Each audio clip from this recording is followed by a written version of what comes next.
नमस्कार साथियों, जय हिंद शिक्षा संस्थान में आप सभी का वापस स्वागत है। कल हम मध्य प्रदेश की सिंचाई व्यवस्था देख रहे थे। इसमें हमने कुछ चीज़ें देखी थी, कहाँ पर किस माध्यम से, किस स्रोत से सबसे ज़्यादा सिंचाई होती है। आज हम उसी को आगे बढ़ाते हुए कोशिश करेंगे कि सिंचाई के साथ साथ जो मध्य प्रदेश की जलवायु है उसको भी प्रारंभ करते हैं और उसके बेसिस को आज जो हम समझ लें। चलिए तो आज स्टार्ट करते हैं।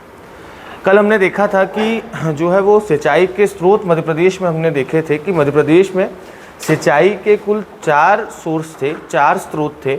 इन 4 स्रोत में अगर हम बात करें तो एक स्रोत क्या था भाई आपका, जो है वो नलकूपों के द्वारा या कुओं के द्वारा, वेल्स एंड ट्यूबवेल्स था। और हमने देखा था कि पश्चिमी क्षेत्र में जो है वो इससे सिंचाई आपकी ज़्यादा होती है। मध्य और पश्चिमी मध्य प्रदेश जो है वहाँ पर कुएँ और नलकूपों से ज़्यादा सिंचाई होती है। उसका कारण भी हमने देखा था कि वहाँ पर सिंचाई ज़्यादा नलकूपों से ही क्यों होती है। फिर हमने देखा था कि पूर्वी और दक्षिण पूर्वी जो मध्य प्रदेश है यहाँ पर सबसे ज़्यादा सिंचाई किससे होती है भाई आपका, तालाबों के द्वारा होती है। और तालाबों के द्वारा क्यों होती है ये भी हमने देखा। और हमने देखा जो उत्तरी भाग है मध्य प्रदेश का, वहाँ पर किसके द्वारा सिंचाई होती है भाई आपका, नहरों के द्वारा। अगर हम प्रतिशत की बात करें तो सबसे ज़्यादा कुएँ और नलकूप, दूसरा नहरों के माध्यम से, तीसरा अगर हम बात करें तो तालाबों के माध्यम से, और चौथा जो है वो आपके अन्य माध्यम जो है वो सिंचाई के हो जाएंगे। ठीक, इसके बाद हमने कल देखा था कि मध्य प्रदेश में अगर हम बात करें तो सबसे ज़्यादा आपका जो है वो ट्यूबवेल्स कहाँ पर है, तो सबसे ज़्यादा ट्यूबवेल्स हैं आपका उज्जैन में। और डेंसिटी कहाँ पर है तो ध्यान रखिएगा, डेंसिटी जो है वो इंदौर में है। बढ़ते हैं आपका आगे। 2-3 फैक्ट्स और ध्यान रखिएगा। जैसे अगर हम बात करें, पहला मैंने लिखा क्या, सबसे ज़्यादा सिंचाई है ना, या सबसे ज़्यादा जो है वो आपका सिंचित जिला। दूसरा अगर हम बात करें, मैंने आपको बोला सबसे जो है वो कम सिंचित जिला है ना आपका, हाँ जो है वो हाईएस्ट इरिगेटेड डिस्ट्रिक्ट हो गया, और दूसरा आपका मिनिमम इरिगेटेड डिस्ट्रिक्ट हो गया। तीसरा हो जाएगा आपका सबसे ज़्यादा या सबसे अधिक सिंचाई क्षमता वाला जिला, सबसे अधिक सिंचाई क्षमता वाला जिला है ना, district with maximum irrigation capacity है ना, तो ये ध्यान रखना। और सेम एक इसका अपोजिट हो जाएगा जिसमें हमने कह दिया कि भाई आपका जो है वो सबसे कम, ठीक ध्यान रखिएगा, सबसे कम सिंचाई क्षमता वाला जिला। ये 4 पॉइंट है। ठीक, अगर हम बात करें सबसे ज़्यादा जो है वो आपका सिंचित जिला कौन सा है, तो 2 जिले ध्यान रखिएगा। देखो ये डेटा आपका करंट के हिसाब से चेंज हो सकता है। कुछ डेटा ऐसा है जो आपका हमेशा सेम रहेगा, जैसे इंदिरा सागर डैम आज भी नर्मदा पर है, पहले भी था और आगे भी रहेगा। लेकिन अगर हम बात करें ये डेटा कैसा है जो आपका हर साल चेंज होता है ना, तो भाई आज किसी ज़िले की इरिगेशन कैपेसिटी ज़्यादा होगी, हो सकता है कल जो है वो क्या हो जाए भाई, हम कहीं और दूसरी परियोजना ले आए, वहाँ पर सिंचित क्षेत्र आपका बढ़ जाए। तो ये परसेंटेज या डेटा कहाँ देखने को मिलेगा, तो ये करंट का मुद्दा हो गया, करंट अफेयर का मुद्दा हो गया, या आप इकोनॉमी सर्वे पढ़ेंगे या एग्रीकल्चर सर्वे पढ़ेंगे तब उसमें आपको देखने को मिलेगा कि हम किस ज़िले में कितने प्रतिशत आपकी कुल सिंचाई होती है।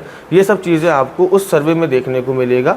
तो ये आपको हर साल जो है जब आपका इकोनॉमी सर्वे और एग्रीकल्चर सर्वे आता है तब आपको ये डेटा क्या होना पड़ेगा, एक बार क्रॉस चेक करना पड़ेगा कि ये डेटा सही है या नहीं है, या इसमें क्या परिवर्तन आपका हुआ है। ठीक, चलिए तो ध्यान रखिएगा मध्य प्रदेश में सबसे सिंचित जिला वर्तमान की अगर हम बात करें तो 2 जिले हैं, एक है आपका ग्वालियर और दूसरा कौन सा हो जाएगा भाई होशंगाबाद है ना, या जिसको हम क्या कहते हैं आपका नर्मदापुरम। ठीक, तो ध्यान रखिएगा होशंगाबाद या अगर हम बात करें नर्मदापुरम, ये दोनों आपके सबसे ज़्यादा जो है वो क्या है, सिंचित जो है वो आपके ज़िले हैं।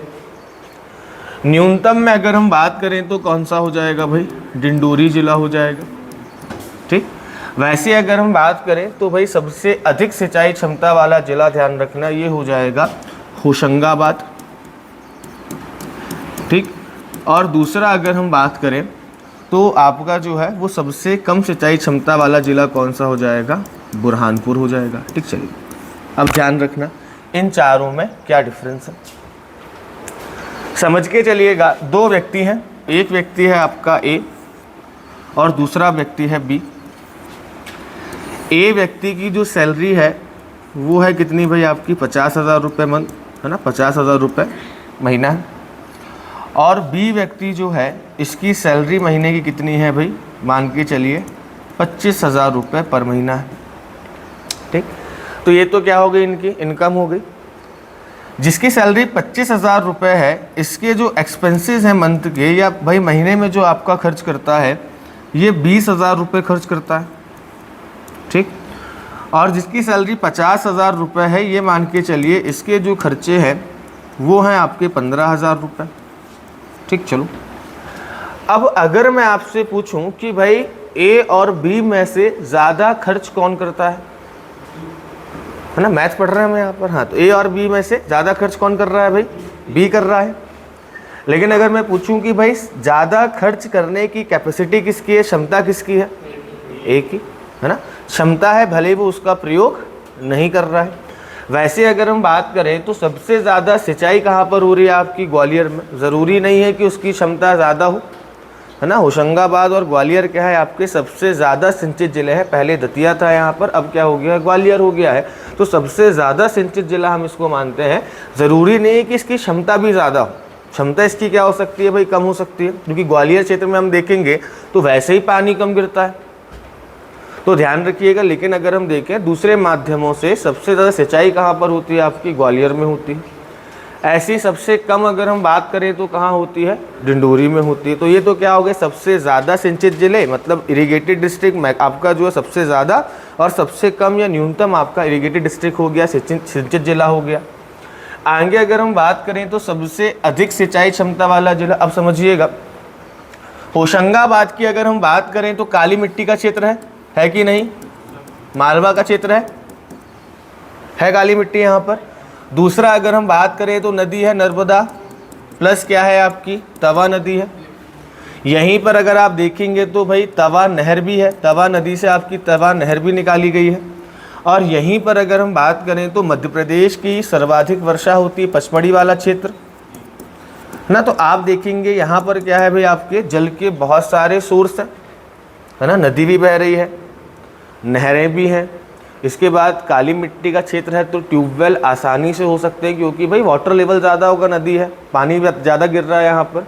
तो ध्यान रखिएगा मध्य प्रदेश में सबसे ज़्यादा वाटर लेवल की अगर हम बात करें, है ना, या आपका भूमिगत जलस्तर की बात करें, या अगर हम बात करें मध्य प्रदेश में सबसे ज़्यादा सिंचाई क्षमता किस जिले की है, तो भाई वो सिंचाई क्षमता सबसे ज़्यादा किसकी है आपकी, होशंगाबाद जिले की है। क्यों, क्योंकि उसके पास सिंचाई के बहुत सारे सोर्स हैं। वो नहीं कर रहा, या हो सकता है एरिया कम हो।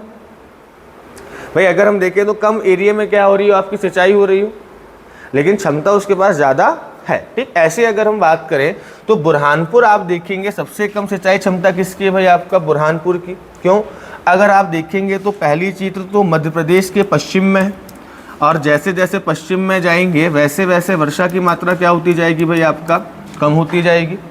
दूसरा अगर हम बात करें तो भाई पहाड़ी क्षेत्र है, पहाड़ी क्षेत्र है तो बहुत ज़्यादा आपके जो हैं वो रिसोर्सेज यहाँ पर जल के नहीं होंगे, जल आपका बह जाएगा, है ना, पथरीला इलाका है तो यहाँ पर जो है वो जल के ज़्यादा सोर्सेस नहीं होंगे। तो इस चीज़ को आप ध्यान रखिएगा कि सबसे कम कैपेसिटी किसकी है भाई, बुरहानपुर की। ठीक, वापस बता दे रहा हूँ, सबसे ज़्यादा सिंचाई क्षमता वाला जिला, सबसे ज़्यादा इरिगेशन कैपेसिटी वाला जिला होशंगाबाद है। कारण मैंने आपको बताया। सबसे कम इरिगेशन जो है वो आपका कैपेसिटी वाला जिला कौन सा है, बुरहानपुर है, उसका भी कारण बता दिया। लेकिन अगर हम फैक्ट की बात करें कि वर्तमान समय में मध्य प्रदेश में सबसे ज़्यादा सिंचाई किस जिले में होती है, तो ग्वालियर और होशंगाबाद में। बाकी सबसे कम कहाँ पर होती है, डिंडोरी में होती है। तो इस पॉइंट को ध्यान रखना, है ना। बाकी यही सारी चीज़ें आपकी जो है वो मैंने इसमें आपको बताया हुआ है कि सबसे पहले अगर हम देखें सबसे ज़्यादा आपकी सिंचाई कहाँ होती है, तो एक सबसे ज़्यादा सिंचाई अगर हम बात करें तो चंबल संभाग, क्योंकि नहरों के माध्यम से होती हैं। यहाँ पर नदियाँ भी बहुत सारी हैं, चंबल नदी बह रही है ना। फिर अगर हम देखें तो भांडेर नहर भी आपकी आ रही है यहाँ पर, चंबल नहर भी आ रही है। तो एक तो भाई आपका गंगा यमुना का मैदान से लगा हुआ क्षेत्र है, दूसरा चंबल नदी और चंबल में से निकलने वाली नहरें यहाँ पर क्या करती है भाई, सिंचाई करती हैं। और दूसरा कौन सा हो जाएगा भाई आपका, नर्मदापुरम संभाग हो जाएगा या होशंगाबाद संभाग हो जाएगा। तो ये दो क्षेत्र कहाँ पर हैं भाई आपके, सबसे ज़्यादा जो है वो आपके सिंचित क्षेत्र है। ठीक, चलिए और आप देखेंगे कि अब कम सिंचाई वाले क्षेत्र की बात करें तो ध्यान रखिएगा मध्य प्रदेश के पश्चिम भाग, जैसे अगर हम बात करें भाई आपका पश्चिमी सतपुड़ा हो गया, है ना। इसके बाद अगर हम बात करें तो मैकाल वाला, क्योंकि यहाँ पर आप देखेंगे मैंने कल बताया था कि पानी तो गिरता है लेकिन पानी यहाँ पर रुक नहीं पाता, और पहाड़ी क्षेत्र भी है तो हम ट्यूबवेल्स वगैरह यहाँ पर उतनी आसानी से आपके सक्सेस नहीं होते हैं, ठीक। इसके बाद अगर हम बात करें तो कारण क्या है, देखो यहाँ पर लिखा हुआ, एक तो अनुपजाऊ मिट्टी, दूसरा ऊबड़ खाबड़, अगर हम बात करें रफ जो है वो आपका सरफेस है, और भाई आपका जो है वो वनों की सघनता है, क्योंकि पहाड़ी क्षेत्र है। इस चक्कर में अगर हम देखें यहाँ पर तो भाई इरिगेशन जो सोर्सेज हैं उनका डेवलपमेंट नहीं हुआ है। तो इसके अंदर ध्यान रखिएगा, आपका अनूपपुर हो गया, डिंडोरी, मंडला, है ना, और वेस्टर्न में आप जाएंगे तो बुरहानपुर हो गया, ये सब जिले आपके जो है इसमें आएंगे, ठीक। चलिए, तो ये वही चीज़ें जो मैंने आपको अभी वैसे नॉर्मली बताई थी, है ना। यहाँ पर भी ये चीज़ हमने देख लिया है कि इस कुएँ और नलकूपों के द्वारा कितनी सिंचाई होती है, कहाँ पर सिंचाई होती है, और ये सब चीज़ें मैंने आपको जो है अभी हाल ही कल ही मैंने आपको सारे डेटा जो है वो बताया था। तो वो डेटा मैंने आपको लिख के बता दिया था, वही डेटा क्या है भाई यहाँ पर आपका डिटेल में है ना, कि भाई अगर हम देखें तो नहरों के द्वारा सिंचाई, तो हमने देखा कि भाई सेकंड आपका जो है सबसे बड़ा सोर्स है, लगभग 19 पॉइंट में इसका जो है वो आपका यूज़ होता है। हमने देखा था 1923 में पहली नहर कौन सी बनी थी, आपकी वैनगंगा नदी बनी थी, और ये भी देखा था कि भाई जो आपका चंबल घाटी क्षेत्र है मेनली, यहाँ पर नहरों के द्वारा, है ना, चंबल घाटी क्षेत्र और बुंदेलखंड में जो है वो नहरों के माध्यम से क्या होती है, सबसे ज़्यादा सिंचाई होती है। ये भी कल मैंने आपको पॉइंट बताया था।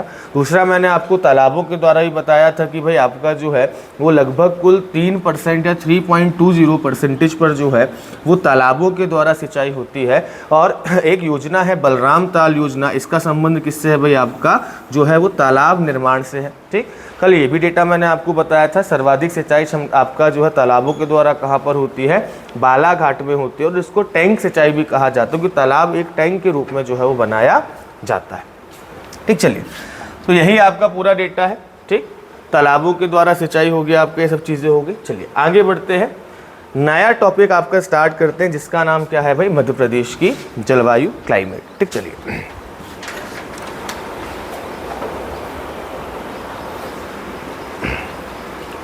अब देखिए जलवायु को समझना थोड़ा सा टफ है ना। नदियां आप देख सकते हैं, पहाड़ आप देख सकते हैं, है ना, आप मिट्टी देख सकते हैं, सब चीज़ें आप देख सकते हैं, और जो चीज़ आप देख सकते हैं वो क्या है भाई, समझना आसान है ना। लेकिन जो चीज़ दिखाई नहीं देती उसको समझना थोड़ा सा क्या होता है भाई, टफ होता है ना, मुश्किल होता है। जैसे ईश्वर दिखाई देता है क्या, तो उसको समझना थोड़ा सा मुश्किल। अब जलवायु क्या है, तो जलवायु दिखती नहीं है ना, कि भाई ये उष्णकटिबंधीय जलवायु बैठी हुई है ना, या मान लो ये विषुवतीय रेखीय जलवायु बैठी हुई है, दिखेगी तो है नहीं, या लिखा तो होगा नहीं, क्योंकि जलवायु क्या एक तरीके से आपका मौसमी दशाएं हैं। मौसमी दशाएं मतलब अगर हम बात करें तो जिसके अंतर्गत आपका मौसमी दशाओं में आपकी हवा हो गई, हवा दिखती है क्या, नहीं।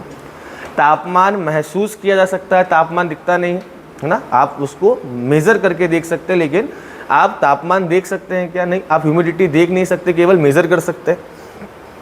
तो ऐसे ही अगर हम बात करें तो ध्यान रखिएगा कि कुछ आपकी वायुमंडलीय दशाएं होती है, जिसको हम क्या कहते हैं, क्लाइमेट कहते हैं। और आप देखेंगे हर जगह का क्लाइमेट क्या होता है, अलग अलग होता है। आप जाएंगे भारत में ही दक्षिण में जाएंगे तो गर्मी ज़्यादा पड़ेगी, आप जाएंगे उत्तर की ओर तो आपको बर्फ़ देखने को मिलेगी, है ना। तो कहीं ना कहीं आपका ये क्लाइमेट है, कहीं ना कहीं हर क्षेत्र की एक क्या है, जलवायु है। कहीं ज़्यादा पानी गिरता है, कहीं कम पानी गिरता है, कहीं पर जो है वो आपका ऋतुएं जो है वो शीत ऋतु लंबी होती है, कहीं पर ग्रीष्म ऋतु लंबी होती है। तो ये सब क्या होती है भाई, आपकी जलवायु होती है। अब सबसे पहले हम समझते हैं, आपका 3 शब्द हम सुनते हैं, है ना। चलिए, 3 शब्द हम अक्सर सुनते हैं। एक सुनते हैं आपका मौसम, या जिसको हम कहते हैं वेदर, ठीक। तो एक शब्द कौन सा होता है, मौसम, वेदर हो गया। दूसरा अगर हम बात करें तो दूसरा शब्द हम सुनते हैं ऋतु या सीजन, जिसको हमने कह दिया। और तीसरा क्या होता है भाई, तीसरा ध्यान रखिएगा, तीसरा होता है आपका जलवायु, या अगर हम बात करें जिसको हम कहते हैं क्लाइमेट। तीनों लगभग सेम चीजें हैं, केवल अंतर है ड्यूरेशन का। समझ रहे हैं, अंतर किसका है, केवल ड्यूरेशन का। जब कुछ वायुमंडलीय दशाएं, देखो इन तीनों को आप डिफाइन क्या करेंगे, तीनों है क्या, तो भाई ध्यान रखिएगा ये तीनों जो है वो क्या है, एक तरीके की जो है एटमॉस्फेरिक जो है वो आपकी कंडीशंस हैं या वायुमंडलीय दशाएं हैं, है ना, वायुमंडल में जो आपकी स्थिति बनती है ये वही है, केवल इन तीनों में अंतर किसका है, आपका टाइम का है। जो आपका वेदर या मौसम है बहुत छोटे समय के लिए आता है। जैसे आप देखेंगे गर्मी के समय में किसी दिन ज़्यादा गर्मी हो गई, किसी दिन पानी गिर गया। अब पानी गिर गया तो हम ये बोलेंगे क्या कि भाई मानसून आ गया या बारिश का मौसम आ गया, क्या कहेंगे कि भाई आज पानी वाला मौसम बना है ना। तो मौसम क्या होता है, एक बहुत छोटा पीरियड होता है, 1 दिन का, 2 दिन का, कुछ घंटे का भी हो सकता है। इसलिए आप देखेंगे कि जब भी आप न्यूज़ वगैरह देखते हैं तो उसमें वेदर फोरकास्टिंग होती है, मौसम की भविष्यवाणी होती है, ना कि आपकी सीजन की होती, ऋतुओं की होती, क्योंकि कल का मौसम कैसा रहेगा। तो मौसम क्या है, आपका एक बहुत शॉर्ट पीरियड है, वो 1 दिन का हो सकता है, 2 दिन का हो सकता है। दूसरा है आपका ऋतु। तो जैसे हम देखते हैं कि भाई साल में आपका ये थोड़ा सा लंबा टर्म हो गया, ये टर्म जो है वो आपका लगभग 3-4 महीने से लेकर हो सकता है 8 महीने तक का रहे, या 2-3 महीने से लेकर लगभग आपका 8 महीने तक रहे। जैसे अगर हम देखें तो भाई हमारे यहाँ लगभग मार्च में चालू गर्मी हो जाती है ना, तो गर्मी मार्च में चालू हो गई और कब तक रहेगी, आपका लगभग जून जुलाई तक रहेगी, है ना, जून तक अक्सर रहेगी। तो हमने क्या कहा कि ये गर्मी का क्या चल रहा है भाई, गर्मी की ग्रीष्म ऋतु चल रही है या आपका समर सीजन चल रहा है। अब इस समर सीजन में आपका हर दिन तो सेम रहेगा नहीं, किसी दिन पानी भी गिर सकता है, किसी दिन ठंडक भी हो सकती है, किसी दिन बहुत ज़्यादा गर्मी भी हो सकती है। तो इस सीज़न के अंदर जो आपकी अलग अलग ये जो एटमॉस्फेरिक कंडीशंस हो रही हैं बार बार, इनको हम क्या कहेंगे, मौसम कहेंगे, वेदर कहेंगे। और जब इसको हमने थोड़े बड़े रूप में देखा तो क्या हो गया भाई, ये ऋतु हो गई, सीजन हो गई। और जब इसको हम और लंबे टर्म में देखते हैं, लगभग हम इसको जब भाई 20 साल 25 साल के टर्म में देखते हैं तो इसको क्या कहते हैं, आपका जलवायु कहते हैं।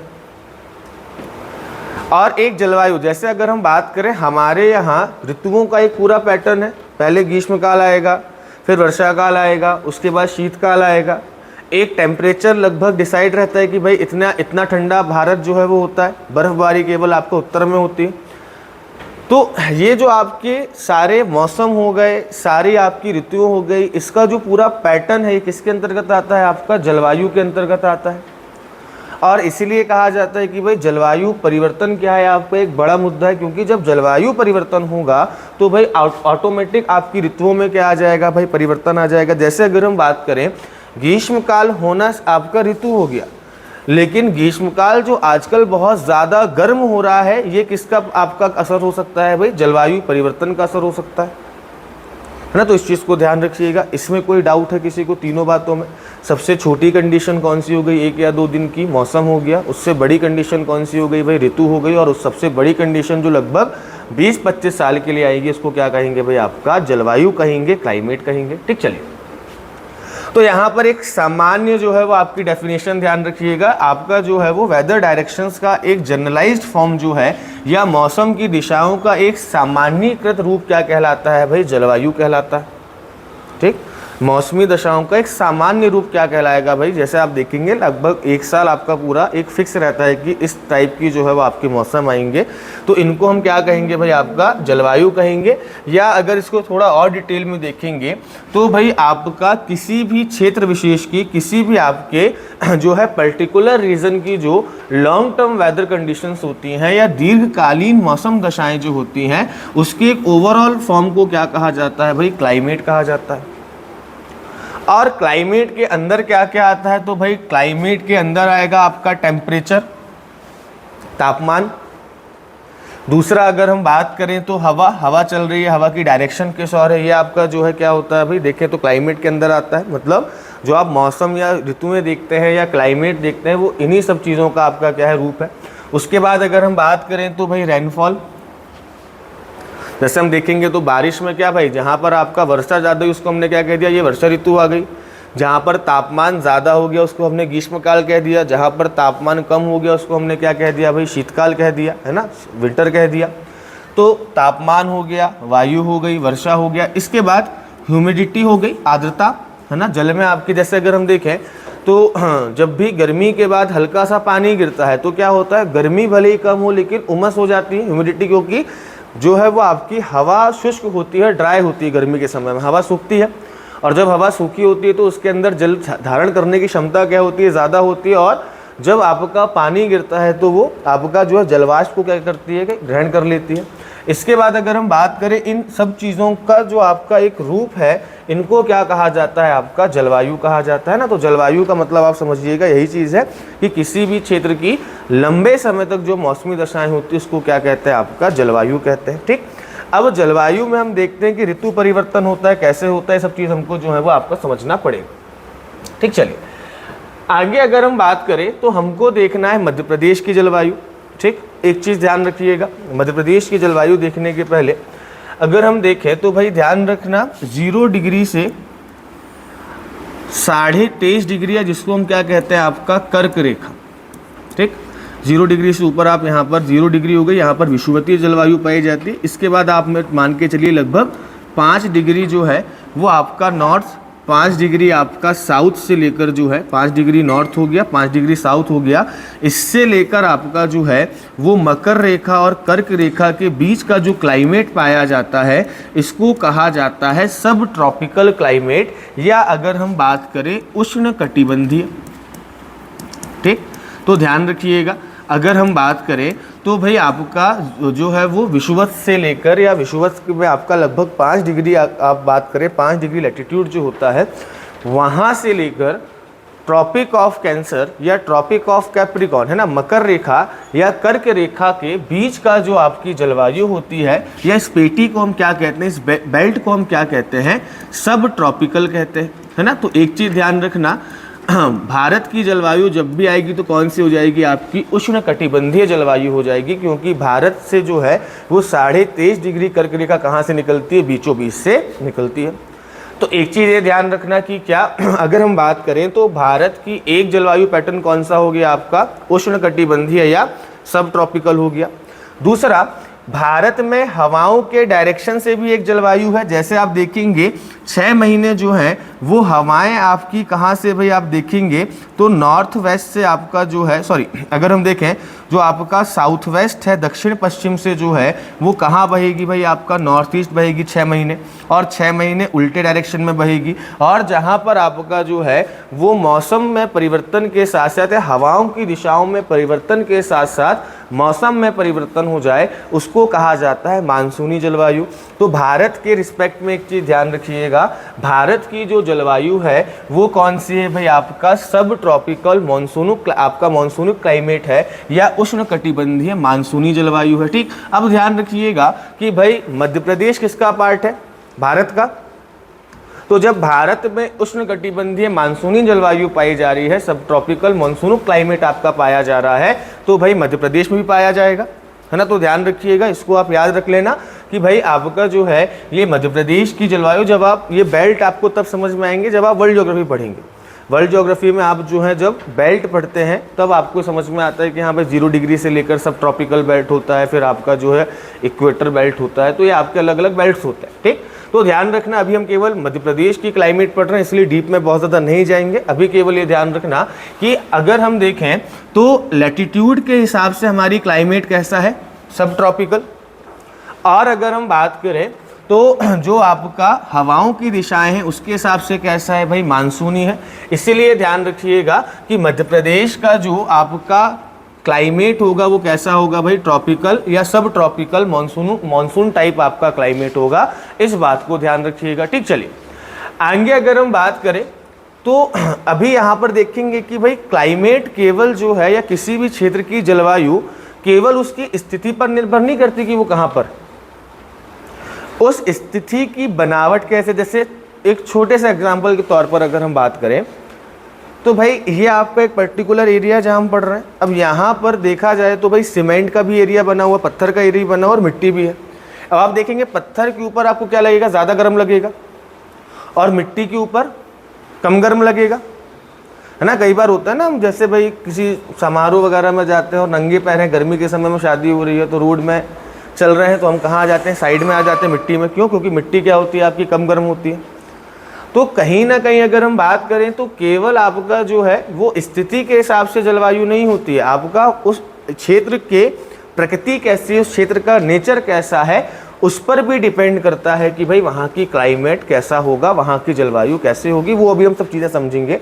अभी ध्यान रखिएगा कि अगर हम ओवरऑल फॉर्म की बात करें तो मध्य प्रदेश और भारत दोनों की जलवायु कैसी हो जाएगी, आपकी उष्णकटिबंधीय मानसूनी जलवायु हो जाएगी, या ट्रॉपिकल या सब ट्रॉपिकल मानसून टाइप क्लाइमेट जो है मध्य प्रदेश और भारत का हो जाएगा। ठीक, चलिए अब हम देखते हैं कि भाई जो जलवायु है, इस जलवायु को प्रभावित करने वाले कारक कौन कौन से हैं। तो भाई जलवायु को या किसी भी क्षेत्र की जो जलवायु होती है, उस जलवायु को कौन कौन से आपके फैक्टर्स जो हैं वो प्रभावित करते हैं ना। तो अगर हम देखें कि कौन कौन से फैक्टर्स या कौन कौन से कारण जो है वो आपका क्लाइमेट को जो है इफेक्ट करते हैं या क्लाइमेट में परिवर्तन करते हैं, तो सबसे पहली चीज़ तो ध्यान रखिएगा, सबसे पहली चीज़ हो गई कि भाई उसका लैटिट्यूड और लॉन्गिट्यूड है ना। तो ध्यान रखना, लैटिट्यूड और क्या हो जाएगा भाई आपका लॉन्गिट्यूड हो जाएगा, या जिसको हम कहेंगे क्या भाई आपका अक्षांश और देशांतर है ना। ये कैसे होगा, तो भाई ध्यान रखना अक्षांश और देशांतर कैसे होगा। सिंपल बात है कि सूरज भाई आपका लगभग पूरे साल भर कर्क रेखा और मकर रेखा के बीच ही क्या होता है आपका चमकता है, और जैसे जैसे आप 0 डिग्री की ओर जाएंगे, मतलब पृथ्वी के बीच में आप आते जाएंगे, 0 डिग्री के पास आते जाएंगे, वैसे वैसे जो है वो तापमान या टेम्परेचर में क्या चालू हो जाएगी भाई आपकी वृद्धि चालू हो जाएगी, टेम्परेचर बढ़ना क्या हो जाएगा आपका चालू हो जाएगा। सिंपल बात है, मैंने कहा कि भाई आपका जो है ये क्षेत्र आपका एरिया ऑफ फायर है, या अगर हम बात करें आग का क्षेत्र, अब आग के क्षेत्र के जितने पास आप जाएंगे उतना ही टेम्परेचर क्या होगा बढ़ेगा। तो ध्यान रखिएगा, जैसे जैसे आप पृथ्वी के बीच की ओर या आप जो है वो सेंटर विषुवत रेखा की ओर जाएंगे, वैसे वैसे तापमान में वृद्धि होगी। ठीक, तो अगर आप जो है वो उच्च अक्षांशों पर है, मान के चलिए कि अगर हम बात करें कोई देश आपका 70 डिग्री नॉर्थ पर है और कोई देश आपका 20 डिग्री नॉर्थ पर है, तो अधिक तापमान कहाँ पर होगा, 20 डिग्री नॉर्थ में होगा, और 70 पर क्या होगा कम। तो हाई जो आपके लैटिट्यूड्स होते हैं वहाँ पर तापमान क्या होता है भाई आपका कम होता है। तो मेनली देशांतर स्थिति इम्पैक्ट नहीं करती है, मेनली आपका जो है वो अक्षांश होता है ना। चलिए तो ध्यान रखिएगा, जैसे जैसे ध्रुवों की ओर जाएंगे वैसे वैसे आपके जो है हाई जो है लैटिट्यूड या उच्च अक्षांश आपके आएंगे, और उच्च अक्षांशों में तापमान कम होता है, और निम्न अक्षांश जो होते हैं यहाँ पर जो है तापमान क्या होता है ज़्यादा होता है। तो पहली चीज़ तो क्या हो गया भाई आपका जो है वो अक्षांश। तो भाई ध्यान रखिएगा, पहली चीज़ अगर हम बात करें तो अक्षांश और देशांतर स्थिति हो गई, और उसमें भी हमने देखा कि भाई मध्य प्रदेश से कौन सी निकलती है, कर्क रेखा निकलती है, और कर्क रेखा और मकर रेखा के बीच में आपका जो है वो सूरज साल भर जो है वो आपका चमकता है। तो ये क्षेत्र आपके क्या होते हैं, बाकी क्षेत्र की अपेक्षाकृत ज़्यादा गर्म होते हैं। ठीक, चलिए दूसरा हो गया समुद्र से दूरी।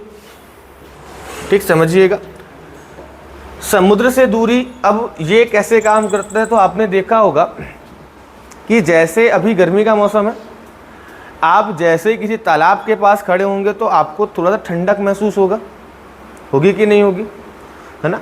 क्यों होता है ये समझिएगा।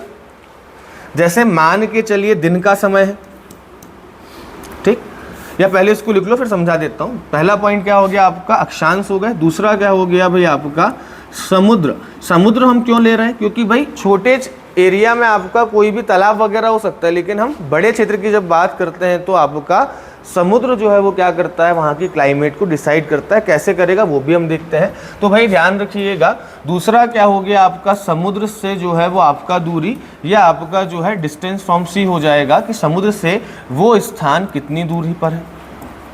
अब ध्यान रखिएगा, समुद्र से जो स्थान आपका दूर होता है वहाँ पर आप देखेंगे तो कॉन्टिनेंटल क्लाइमेट पाया जाता है, या अगर हम बात करें तो जो है वहाँ पर आपको महाद्वीपीय जलवायु देखने को मिलती है। समझना कैसे या कैसे ये सिद्धांत काम करता है समझिए। मैं बात करता हूँ दिन के समय की, है ना, या हम बात करें गर्मी का जब मौसम है। ठीक, चलिए ये आपका स्थल वाला भाग हो गया, और ये क्या हो गया भाई आपका समुद्री भाग हो गया। ठीक, तो ध्यान रखिएगा, ये क्या हो जाएगा भाई आपका समुद्र हो गया, और ये कौन सा भाग हो गया आपका लैंड वाला भाग हो गया, या अगर हम बात करें तो आपका स्थल हो गया, और ये आपका समुद्र हो गया या जल वाला भाग हो गया। ठीक, चलिए अभी मैं बात कर रहा हूँ दिन के समय की, या हम बात कर रहे हैं किस समय की भाई, आपका गर्मी के समय की बात कर रहे हैं। और सूरज जो है वो क्या है भाई आपका, लगातार अभी आपका जो है वो चमक रहा है, मान के चलिए। ठीक, चलिए अब समझना, इस समय में अगर हम बात करें धूप पड़ रही है, तो मुझे ये बताइए कि आपका जो है वो स्थल पहले गर्म होगा या समुद्र पहले गर्म होगा? स्थल, क्योंकि आप देखेंगे पानी जो है उसकी विशिष्ट उष्मा जो है या उष्माधारिता क्या होती है, ज़्यादा होती है। स्पेसिफिक हीट क्या होती है, ज़्यादा होती है। तो पानी देर से गर्म होता है और पानी देर से भी ठंडा होता है। और स्थल जो है वो क्या होगा आपका, जल्दी गर्म होगा, ज़्यादा गर्म होगा और जल्दी ठंडा भी हो जाएगा और ज़्यादा ठंडा भी रहेगा। तो अगर हम बात करें दिन की अपेक्षा या दिन में अगर हम बात करें, तो यहाँ का टेम्परेचर क्या हो जाएगा आपका हाई। देखो, हो सकता है गर्मी के समय में दोनों स्थल आपके गर्म हो, समुद्र भी गर्म हो, स्थल भी गर्म हो, लेकिन मान के चलिए समुद्र का टेम्परेचर 40 डिग्री है और यहाँ पर 42 होगा। तो अगर हम दोनों को कंपेयर करें तो गर्म कौन होगा भाई, आपका स्थल भाग गर्म होगा। अब समझना है यहाँ पर कि भाई यहाँ पर टेम्परेचर कैसा हो गया आपका, हाई टेम्परेचर, या अगर हम बात करें तो आपका उच्च ताप हो गया। ठीक, यहाँ पर कैसा हो गया भाई, हाई टेम्परेचर हो गया। और हाई टेम्परेचर हो गया तो हवाएं कहाँ उठेंगी भाई, गर्म होंगी, और गर्म होकर कहाँ उठेंगी, आपका ऊपर की ओर उठेंगी। इसलिए आप देखते हैं कि एग्जॉस्ट फैन कहाँ लगाए जाते हैं भाई, ऊपर ही लगाए जाते हैं, जो ऊपर उठने वाली गर्म हवाओं को क्या कर दे भाई, आपका बाहर फेंक दे।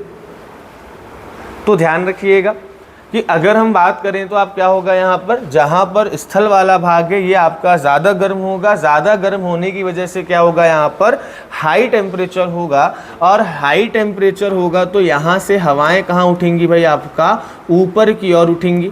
ठीक, तो ध्यान रखिएगा यहाँ पर हवाएं क्या होंगी, आपका ऊपर की ओर उठेंगी। और जब हवाएं ऊपर की ओर उठेंगी तो आपके ऊपर एक एटमॉस्फेयर क्या कर रहा है, एक प्रेशर बना रहा है, जिसको हम एटमॉस्फेरिक प्रेशर कहते हैं, वायुमंडलीय दाब कहते हैं। मतलब आपके ऊपर भी क्या है, वायु का एक दाब है, एयर का एक क्या है, प्रेशर बन रहा है। लेकिन जब हवाएं ऊपर उठेंगी तो आपके ऊपर जो हवा का प्रेशर बढ़ रहा है वो कम होगा कि ज़्यादा होगा भाई। आपके ऊपर हवाएं जो है वो दबाव बना रही हैं, लेकिन जब हवाएं गर्म हुई तो वो हवाएं ऊपर की ओर उठ रही, तो आपके ऊपर से प्रेशर या हवाओं का भार कम होगा कि ज़्यादा होगा, कम होगा, है ना, क्योंकि भाई भार आपका ऊपर की ओर उठ रहा है। तो अब जहां पर हाई टेम्परेचर होगा वहां पर क्या हो जाएगा, आपका निम्न दाब हो जाएगा, है ना। इसलिए आप पढ़ते हैं कि जहां पर हाई टेम्परेचर होता है वहां पर प्रेशर कैसा होता है भाई, आपका लो प्रेशर होता है, क्योंकि जहां पर टेम्परेचर हाई होगा वहां पर हवाएं क्या होंगी, आपकी ऊपर उठेंगी, और हवाओं के ऊपर उठने से प्रेशर कैसा हो जाएगा, आपका लो प्रेशर हो जाएगा। बढ़ते हैं आपका आगे। इसके बाद हवाएं एक टाइम पर ऊपर जाने के बाद अब क्या होगी, दोनों डायरेक्शन में फैलेंगी, है ना। हवाएं जो है वो दोनों डायरेक्शन में फैल रही हैं, और हवाएं फैलेंगी तो क्या हो जाएंगी, ठंडी हो जाएंगी, और हवाएं ठंडी होंगी तो क्या होंगी, भारी हो जाएंगी, और भारी हो जाएंगी तो कहाँ आएंगी, आपका नीचे की ओर आएंगी। इसीलिए आप देखेंगे कि जब आप फ्रिज की बात करते हैं तो फ्रिज में जो आपका फ्रीज़र या रेफ्रिजरेटर जो होता है वो कहाँ लगा होता है भाई, आपका ऊपर लगा होता है। क्यों, क्योंकि इससे निकलने वाली ठंडी हवाएं कहाँ जाती हैं, आपका नीचे जाती हैं, और गर्म हवाएं कहाँ आती हैं, आपका ऊपर आती हैं। तो वापस गर्म हवाओं को कर देता है, ठंडा कर देता है और नीचे भेज देता है। इसलिए फ्रीज़र कहाँ लगाया जाता है, आपका ऊपर लगाया जाता है। एग्जॉस्ट कहाँ लगाया जाता है, आपका ऊपर लगाया जाता है, ताकि क्या कि भाई वो गर्म हवाओं को आपका बाहर फेंक दे, है ना। तो इस चीज़ को ध्यान रखना। एसी भी हम क्या करते हैं, आपका ऊपर लगाते हैं। एसी क्या करता है कि भाई आपकी ठंडी हवा देता है, तो ठंडी हवा कहाँ आती है, आपकी नीचे की ओर आती है। ऐसे आप देखेंगे जो हीटर लगाए जाते हैं वो नीचे लगाए जाते हैं, क्योंकि हीटर क्या करेगा भाई, ठंडी हवा जो नीचे उसको गर्म करेगा, और क्या करेगा, गर्म करके वो ऊपर भेज देगा। तो गर्म हवाएं ऊपर उठती जाएंगी, ठंडी हवा नीचे आएगी, उसको क्या कर देगा, वापस वो आपका गर्म कर देगा। तो आप देखेंगे फिजिक्स में या आप डेली लाइफ में आप देखेंगे तो बहुत सारे एग्जाम्पल्स आपको ऐसे देखने को मिलेंगे, है ना, कि भाई फ्रीज़र आपका ऊपर क्यों है, एग्जॉस्ट ऊपर क्यों लगता है, एसी ऊपर क्यों लग रहा है, हीटर नीचे क्यों लग रहा है ना। तो ये सारे आपके जो हैं यही इसका कारण है।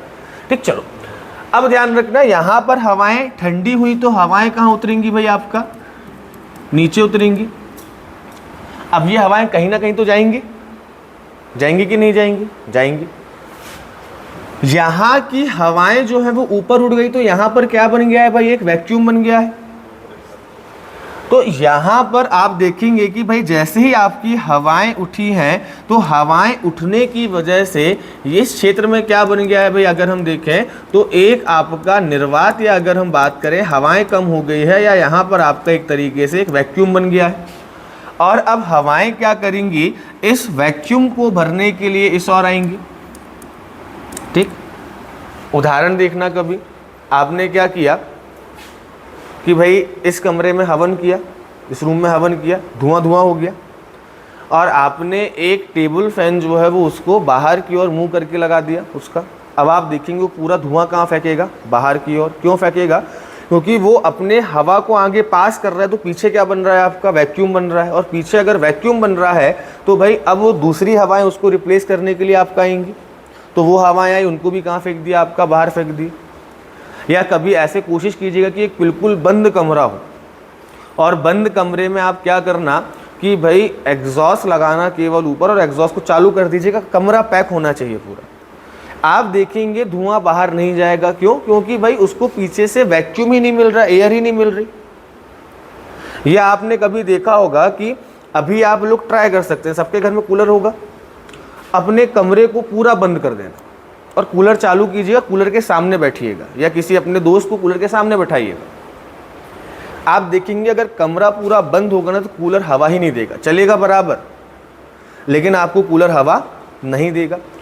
और फिर खिड़की खोल दीजिएगा, और जैसे ही खिड़की खोलेंगे तो क्या कि भाई अब जो अभी तक क्या था, कूलर हवा दे रहा है, तो इस कमरे में एयर प्रेशर बढ़ गया, तो अब कूलर नई हवा जो है वो नहीं दे पा रहा, क्योंकि हवा बाहर निकल नहीं रही। उसके लिए वैक्यूम तो होना चाहिए, खाली जगह होनी चाहिए ना भाई।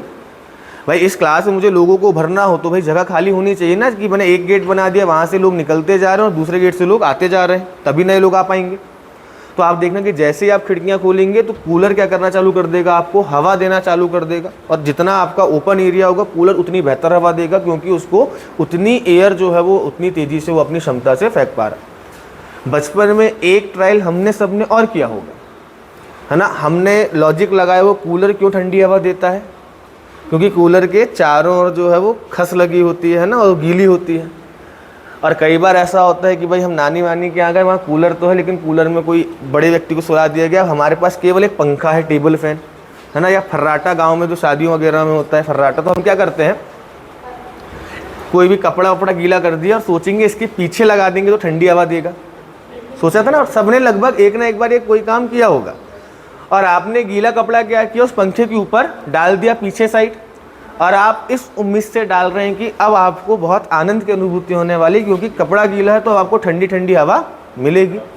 लेकिन जैसे ही फिर आप पंखे के सामने खड़े होंगे, आपको एक भी हवा नहीं आएगी। पंखे की पंखियाँ घूमेंगी, उसी स्पीड से घूमेंगी, लेकिन आपको हवा बिल्कुल भी नहीं आएगी। क्यों, क्योंकि भाई उसको हवा मिल ही नहीं रही कहीं से, तो देगा क्या। तो यही चीज़ ध्यान रखिए। अब यहाँ पर जैसे ही वैक्यूम आपका बना, तो ये हवाएं कहाँ चल पड़ेंगी भाई, वैक्यूम की ओर चल पड़ेंगी।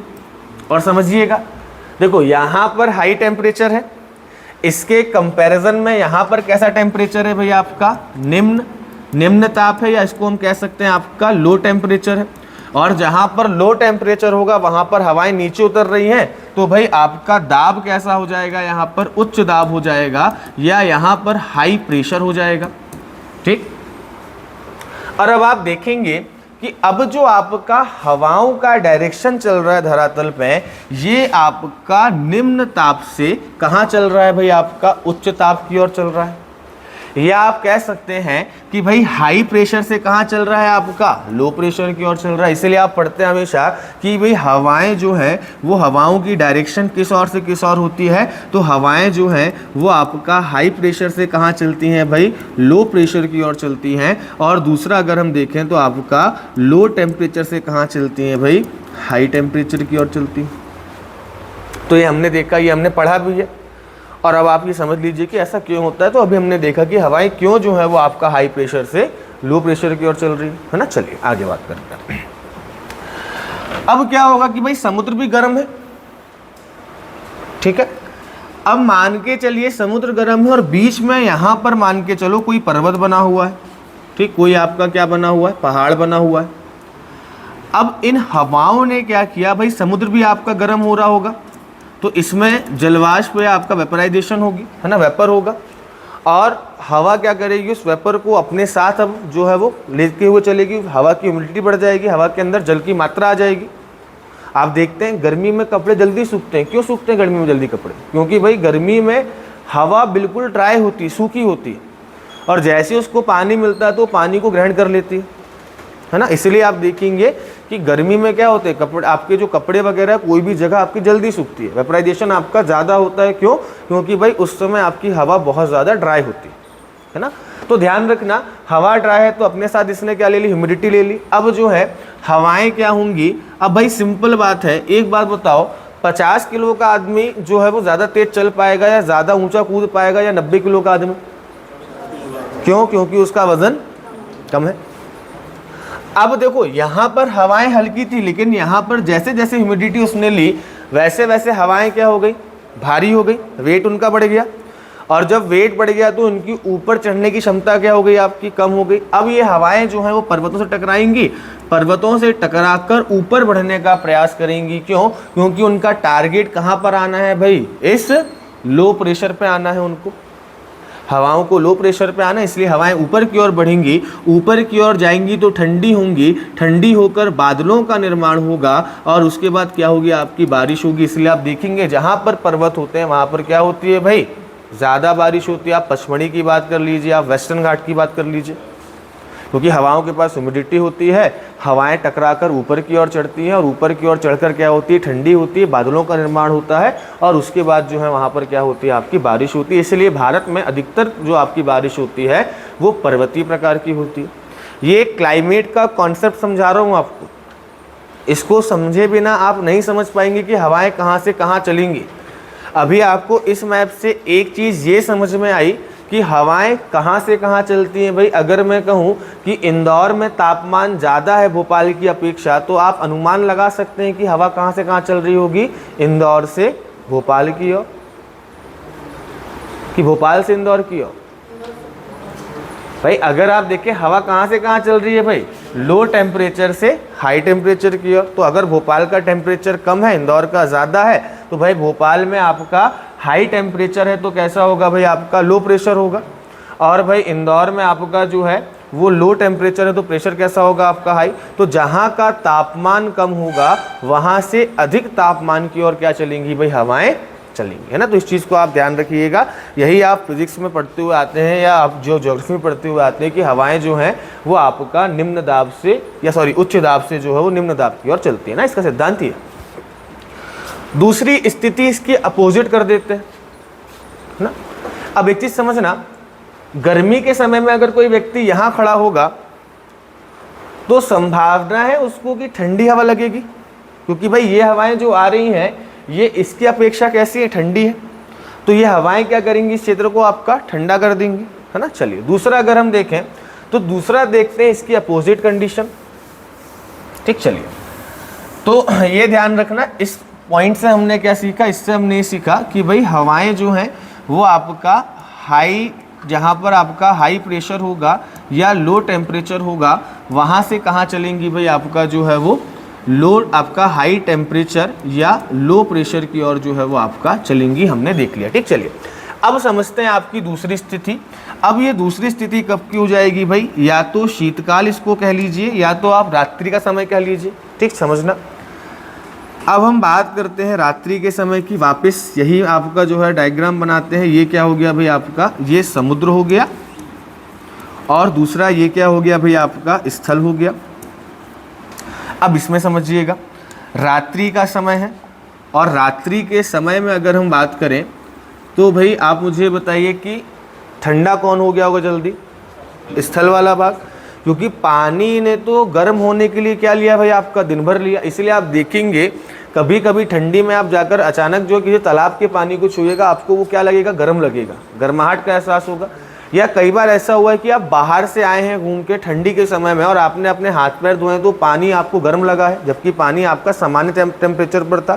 क्योंकि पानी को गर्म होने के लिए क्या चाहिए भाई, आपका समय चाहिए, है ना। और आप अभी जाएंगे गर्मी के समय में किसी तालाब के पानी को छुएंगे तो क्या लगेगा, आपको ठंडा लगेगा। क्योंकि भाई आपका पानी को गर्म होने के लिए समय चाहिए और ठंडा होने के लिए भी समय चाहिए, है ना। और देखिए इसका प्रयोग कहीं ना कहीं से जो चीज़ें हमको पता होती है ना, इसका व्यवहारिक प्रयोग कर सकते हैं। जैसे अगर आप मुझे चाय देंगे तो मैं चाय की ठंडी होने की दर से ये पता लगा सकता हूँ कि चाय में कितनी मात्रा पानी की और कितनी मात्रा दूध की है। अगर चाय बहुत धीरे धीरे ठंडी हो रही है, इसका मतलब क्या है, चाय में पानी ज़्यादा है। और चाय जल्दी ठंडी हो रही है तो दूध ज़्यादा है, क्योंकि भाई पानी की हीट कैपेसिटी क्या होती है आपकी, ज़्यादा होती है ना। तो अगली बार ये ट्राई करके देखना, है ना, पानी वाली चाय बनाना केवल, है ना, और उसको आप देखेंगे तो वो आपकी क्या होगी भाई, बहुत देर से ठंडी होगी। चलिए, तो ये चीज़ ध्यान रखना। अब रात्रि का समय है, रात्रि के समय में अगर हम देखें तो भाई ध्यान रखिएगा, यहाँ पर टेम्परेचर कैसा हो गया होगा, तो भाई यहाँ टेम्परेचर हो गया होगा आपका लो टेम्परेचर, और यहाँ पर क्या होगा आपका हाई प्रेशर। इसको पहले उल्टा समझ लो कि भाई इस समय समुद्र क्या है आपका, गर्म है, समुद्र गर्म है।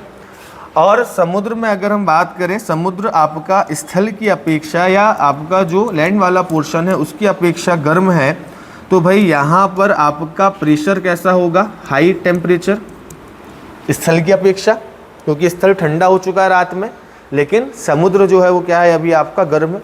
अब समझिएगा, ये मैं आपको ऐसा क्यों कह रहा हूँ कि यहाँ पर दिन और गर्मी, और यहाँ पर मैंने आपको कहा कि रात और शीतकाल, क्योंकि भाई समझिएगा समुद्र जो है वो बहुत बड़ा है, वो 1 या 2 दिन में गर्म नहीं होता है, उसको गर्म होने में महीनों लग जाते हैं।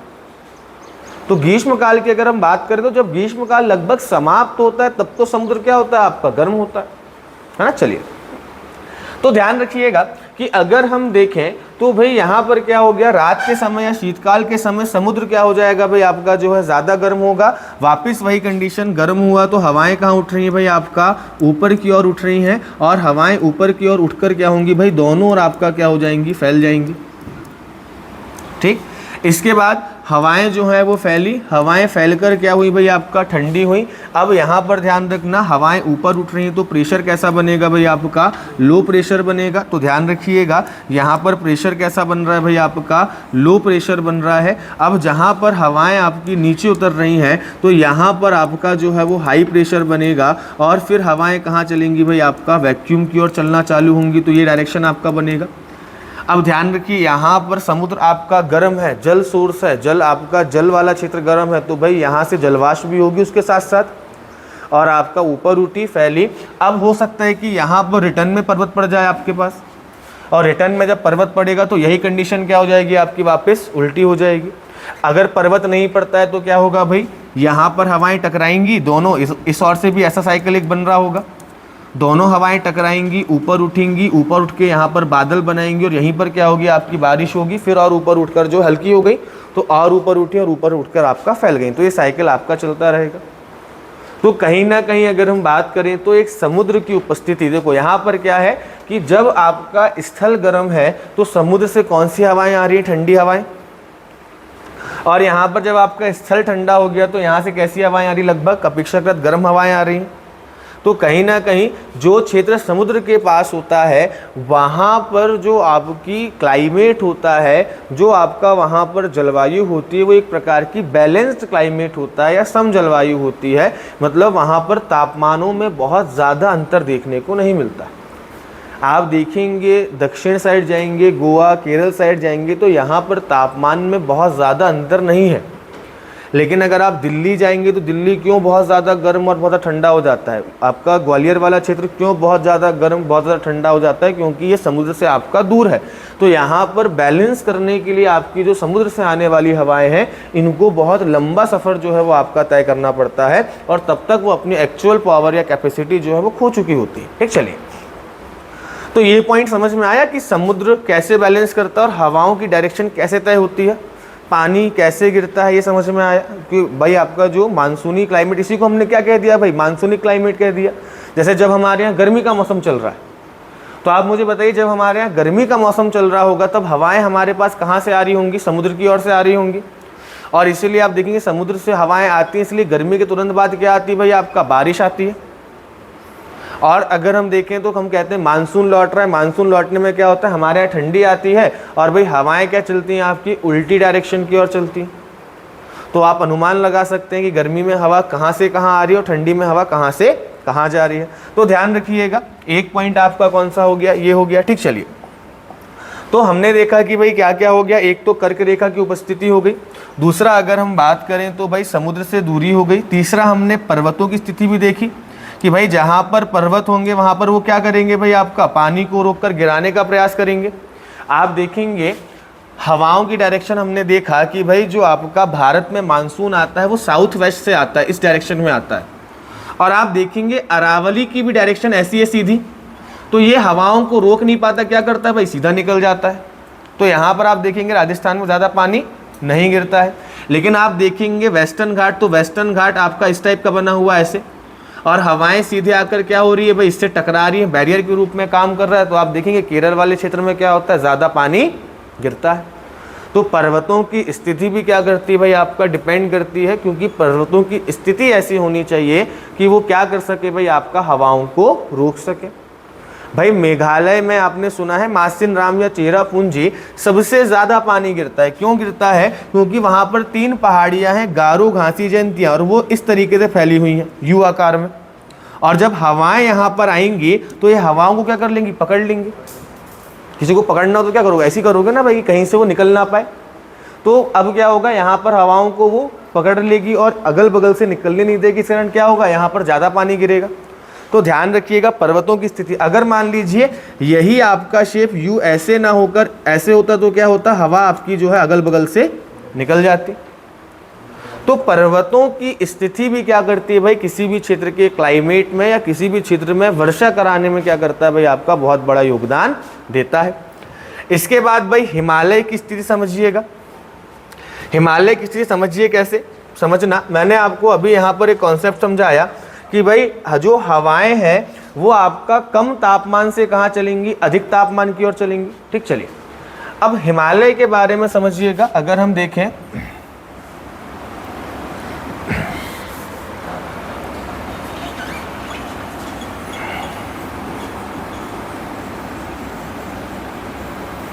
अब समझिए, यहां पर हिमालय है आपका, ये पूरी रेंज, ठीक, ये पूरी रेंज क्या है भाई, आपकी हिमालय है। ठीक, अब समझिएगा, हमने बात करी कब की, जब आपका सूरज जो है वो आपका कहाँ पर है, साउथ में है, मकर रेखा पर है। और मकर रेखा पर मतलब क्या कि पृथ्वी का दक्षिणी भाग क्या है आपका गर्म है और उत्तरी भाग क्या है आपका ठंडा है। और अब हवाएं कहाँ से कहाँ चलेंगी, उत्तर से दक्षिण की ओर। भाई हमने क्या देखा कि जहाँ पर तापमान कम होगा वहाँ से अधिक तापमान की ओर क्या चलेंगी, आपकी हवाएं चलेंगी, है ना। अभी हम देखेंगे पृथ्वी की स्थिति कैसी होती है और कब हमारे यहाँ टेम्परेचर गर्म होगा, कब हमारे यहाँ टेम्परेचर ठंडा होगा। ठीक, तो ध्यान रखिएगा, जब हमारे यहाँ शीतकाल चल रहा होता है तो नीचे जो आपका 0 डिग्री के नीचे क्या चल रहा होता है, ग्रीष्मकाल चल रहा होता है। हमने पढ़ा था दिसंबर में हमारे यहाँ क्रिसमस मनाते हैं, शीतकाल होता है, जबकि ऑस्ट्रेलिया में जब क्रिसमस मनाया जाता है तो वहाँ पर ग्रीष्मकाल होता है, वहाँ पर गर्मी होती, समर होता है वहाँ पर। ठीक, चलिए, तो ध्यान रखना, अब हवाओं की डायरेक्शन अगर हम देखें तो लगभग उल्टी हो जाएगी, क्योंकि जब आप हमारे यहाँ गर्मी थी तब हवाएं आपकी जो है वो कहाँ से आ रही थी, साउथ वेस्ट से आ रही थी। और अब जब शीतकाल आ गया तो हवाएं जो है वो आपका उल्टा वापस रिवर्स होंगी, और रिवर्स होंगी तो कहाँ से आएंगी, नॉर्थ ईस्ट से आएंगी। अब समझिएगा हिमालय ने क्या कर दिया भाई, हिमालय ने जो है यहाँ से जो आने वाली ठंडी हवाएं हैं, जो ध्रुवीय हवाएं हैं, जो आपकी जो है आपकी पोल से आ रही हैं, पोलर विंड्स को क्या कर दिया, इसने रोक दिया। इसलिए आप देखेंगे कि हिमालय के जो आपका नेपाल या जो चाइना साइड वाला जो पोर्शन है, यहाँ पर आपको ज़्यादा बर्फ देखने को मिलेगी कंपेयर टू अगर हम बात करें आपके जो है वो दक्षिण की अपेक्षा, क्योंकि भाई यहाँ से आने वाली ठंडी हवाएं यहाँ पर इकट्ठी होती जा रही है, उनको हिमालय रोक रहा है, और हिमालय रोक रहा है तो वहाँ पर आपका जो बर्फ़ के रूप में जो है क्या हो रही है, वो जमती हुई जा रही है। तो अगर हिमालय नहीं होता तो क्या होता कि भाई हो सकता है दिसंबर के महीने में हमारे भोपाल में बर्फ़ जमी होती और हम बर्फ़ से खेल रहे होते।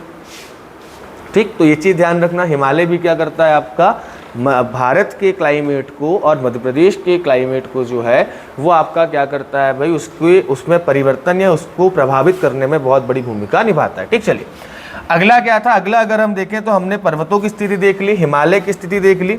अगला हो जाएगा औसत ऊंचाई। जैसे जैसे आप ऊपर बढ़ेंगे, जैसे जैसे आप ऊंचाई पर जाएंगे, वैसे वैसे तापमान में क्या होगी, आपकी कमी होती जाएगी। दूसरी चीज़ ध्यान रखिएगा, धरातलीय स्वरूप या आपका जो है वो जो एरिया है सरफेस है उसका नेचर कैसा है। मैंने बताया कि अगर मिट्टी का होगा वो क्षेत्र तो वहाँ पर क्या होगा, कम गर्मी होगी। मालवा क्या है भाई, मालवा में क्यों कम गर्मी होती है, क्योंकि मालवा क्षेत्र आपका मिट्टी का है। अभी आप देखेंगे अभी टेम्परेचर ज़्यादा चल रहा है, दतिया निवाड़ी चर्चाओं में वापस आ गए, यहाँ पर सबसे ज़्यादा टेम्परेचर रिकॉर्ड किया जा रहा है। क्यों, क्योंकि इसका निर्माण किससे हुआ है भाई, आपका पत्थरों से हुआ है, आर्कियन क्रम की चट्टानों से हुआ है, और चट्टानों से हुआ है तो यहाँ पर क्या है भाई, आपका पत्थर है, और पत्थर क्या होता है आपका बहुत ज़्यादा गर्म होता है और जल्दी गर्म होता है, इसलिए यहाँ का तापमान कैसे देखने को मिल रहा है, आपका ज़्यादा देखने को मिल रहा है। आप देखेंगे जब शीतकाल आएगा तो वापस इन जिलों के नाम आना चालू हो जाएंगे, क्योंकि जो है यहीं पर आपको जो है वो शीतकाल में यही एरिया आपका बहुत ज़्यादा ठंडा हो जाएगा। तो आज हमने ये देखा कि भाई जलवायु किसको कहते हैं, जलवायु को प्रभावित करने वाले कारक क्या क्या होते हैं। कल हम थोड़ा सा इंडियन क्लाइमेट को भी देख लेंगे कि भाई एक्चुअली में जो हम बात करते हैं कि क्योंकि आप जब पढ़ेंगे वर्षा काल तो उसमें आप पढ़ेंगे मानसून आता है ना, कि भाई जून में 1 जून को मानसून जो है वो आपका केरल के तट पर आएगा। तो अब मानसून क्या बैग वैग लेके आएगा या मानसून क्या कोई व्यक्ति है जो आएगा, और हमको कैसे पता कि मानसून आ गया। तो ये सब चीज़ें हम देखेंगे कि मानसून कैसे आया, मानसून कैसे बना, मानसून की उत्पत्ति कैसे हुई, और फिर उसकी हम मध्य प्रदेश में डायरेक्शन देखेंगे और उसके हिसाब से मध्य प्रदेश का क्लाइमेट देखेंगे। क्लाइमेट को कोशिश करूँगा इस तरीके से समझाते हुए चलूँ कि आपको दोबारा ना पढ़ना पड़े इस क्लाइमेट को, एक ही मैप याद करना है मध्य प्रदेश के क्लाइमेट के लिए। लेकिन अपना सिद्धांत क्या है कि हमको याद करने की अपेक्षा क्या करना है भाई, समझना है, ताकि आपको क्लाइमेट कहीं कभी समझ में आ जाए। ठीक, तो बाकी देखेंगे आपका कल। जय हिंद, धन्यवाद।